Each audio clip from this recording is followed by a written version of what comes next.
저래가지고 지금 후보 교체론까지 나오겠구나. 굉장히 절박하구나. 지난주 목요일부터 실무진들이 책상을 놓고 앉기 시작했거든요. 인대가 만들어진 지가 언젠데 밖에서도 부글부글. 당에서 대표나 원내에서 뭘 한 게 아니기 때문에 자신감이 초반에 좀 없지 않았을까. 겉보기와는 달리 이재명 후보가 그 뭐랄까요, 샤이한, 안 그럴 것처럼 생겨서 그런 지점이 있습니다. 안 그렇던데 내가 이재명 후보가 문재인 대통령보다 더 왼쪽에 있는 게 아닌가. 그래서 이재명 후보가 갖고 있는 그 이미지 왠지 사회주의로 갈 것 같아.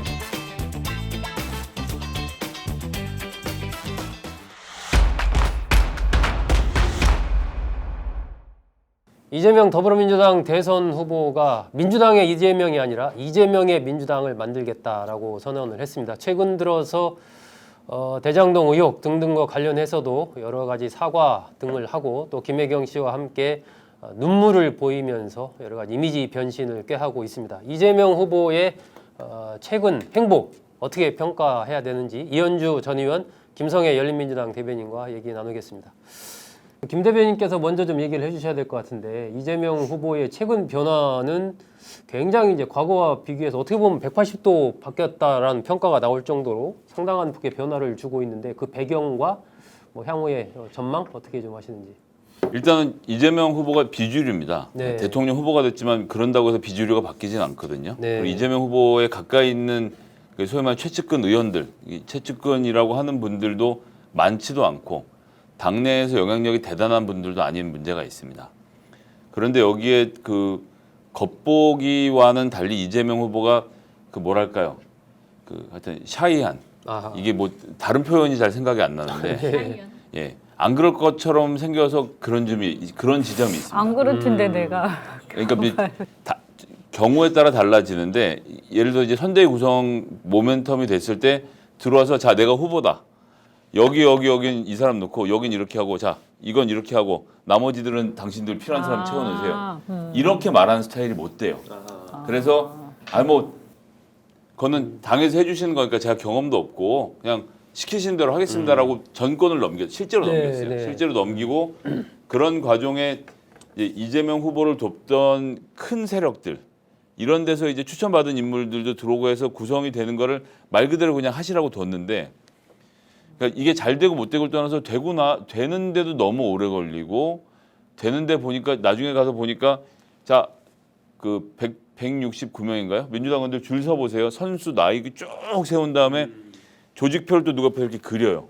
그리고 나면 그냥 1번부터 자 이렇게 해서 모신 다음에 아유 이거 선수가 같으신가 그럼 여기 공동본부장. 아우 여기 한 사람 모자라네 이렇게 들어오시고 해서 그냥 이렇게 맞춘 거예요. 세력과 선수에 따라서 그냥 여러 안배를 했다. 예, 이제 어디 본부라고 구체적으로 말씀은 안 드리겠습니다만 두 분이 공동본부장을 하는데 이분이 이 분야의 일을 할 수 있는 분들인가 이라는 데가 되게 많더라고요. 근데 이제 이재명 후보가 그걸 다 이렇게 그냥 지켜만 보고 있었어요. 원래 같았으면 중간쯤에 이렇게는 좀 아니지 않느냐. 갈아엎는다든지 이런 걸 했어야 되는데 그때 못했던 거죠. 네.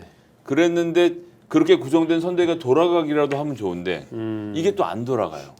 근데 하여튼 원팀이 잘 돼서 초반에 욕을 먹지 않고 지나간 것도 한편으로 또 좋은 점이었고 그래서 한 달 동안 일이 안 되니까 제가 알기로는 지난주 목요일부터 실무진들이 책상을 놓고 앉기 시작을 했거든요. 선대위가 만들어진 지가 언젠데. 네. 사정이 이렇게 돌아가니까 밖에서도 부글부글 여론이 끓고 고관여층들이 알게 되고 뭐 이렇게 되면서 다시 이제 그립을 이재명 후보가 넘겨잡은 모양새라. 그 과정에서 송영길 대표가 제가 보기엔 좀 더 적극적으로 하셨어야 되는 측면이 있는데 그러지 못하는 문제도 좀 있었다. 이런 점도 좀 지적을 하고 싶고요.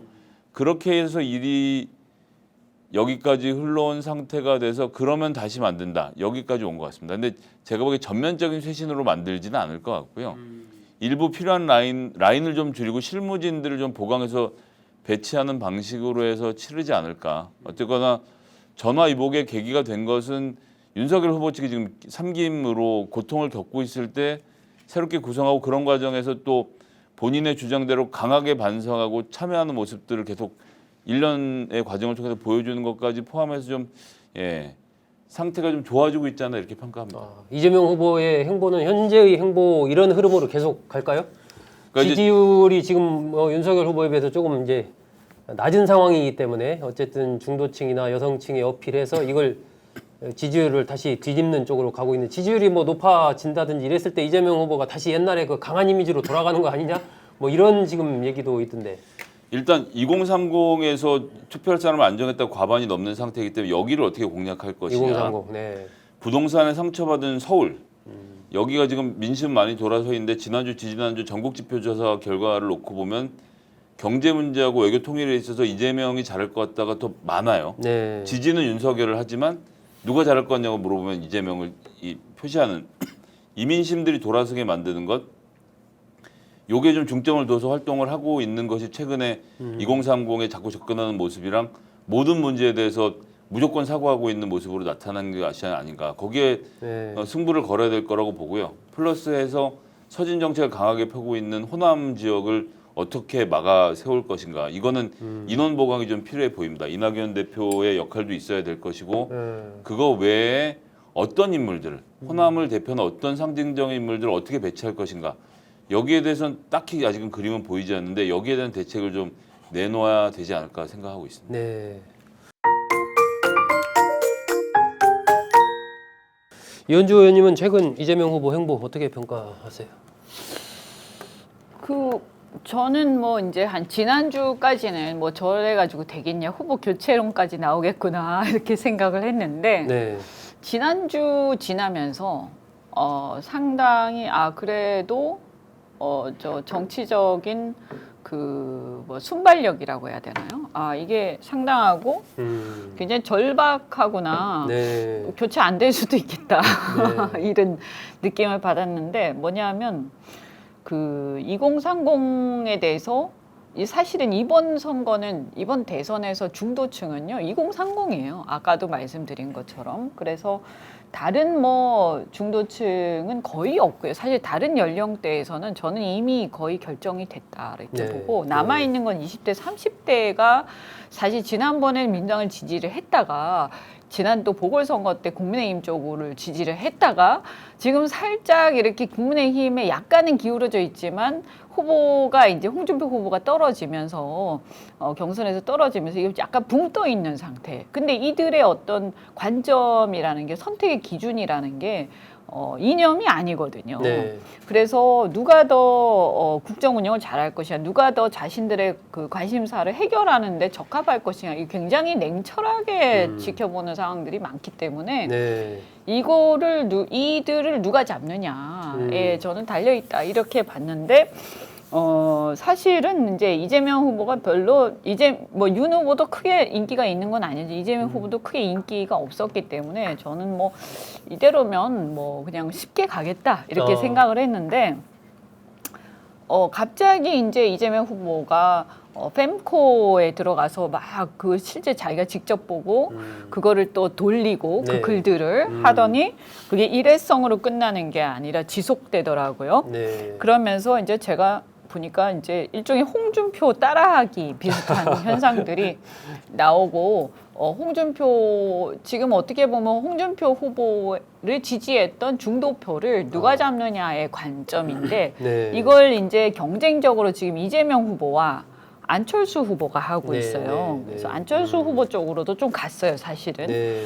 그런 상황이고 여기서 이제 지난주에 저는 조금 주시하게 된 게 주식 무슨 유튜브 나왔었죠. 그렇죠. 거기 아주 주식 과거의 개미로서의 네. 그걸 네. 이재명 후보가 아주 뽐냈죠. 그러니까 이거를 이제 기성 정치권에서는 가볍게 보는데 홍준표 후보가 젊은이들한테 지지를 받고 하는 게 그런 활동들이었거든요. 네. 그러니까 어떻게 보면 이게 그룹별로 특정하게 그들의 관심사들이 있는데 특히 젊은 층이 주축이 되는 30대, 40대.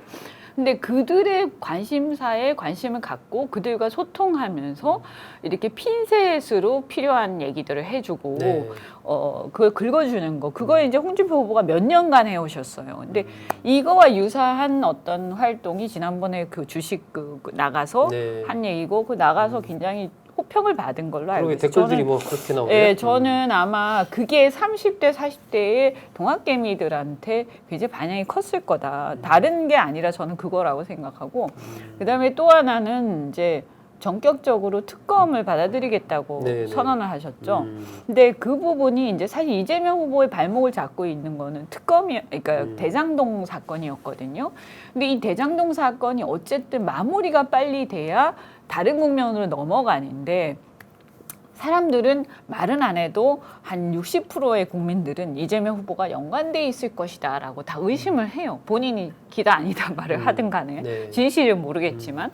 근데 이제 특검을 받겠다라고 하는 순간 상당수가 그래도 물론 이제 뭐 아주 적대적인 뭐 우리 쪽 지지자들은 그러지 않겠지만 중도층에서는 그 자신이 있다는 얘기인가? 어쨌든 저렇게 얘기하는 걸 보니까 뭐 아닐 수도 있겠다 이런 생각들이 좀 들었을 겁니다. 그래서 저는 그런 태도가 이제 상당히 효과가 있었을 것이다. 그런데 이제 이 선대위와 관련해서는 이재명 후보는 왜 이렇게 아까 샤이 말씀하신 게 왜 그럴 수밖에 없냐면 이재명 후보가 완전히 신인이 아니고요.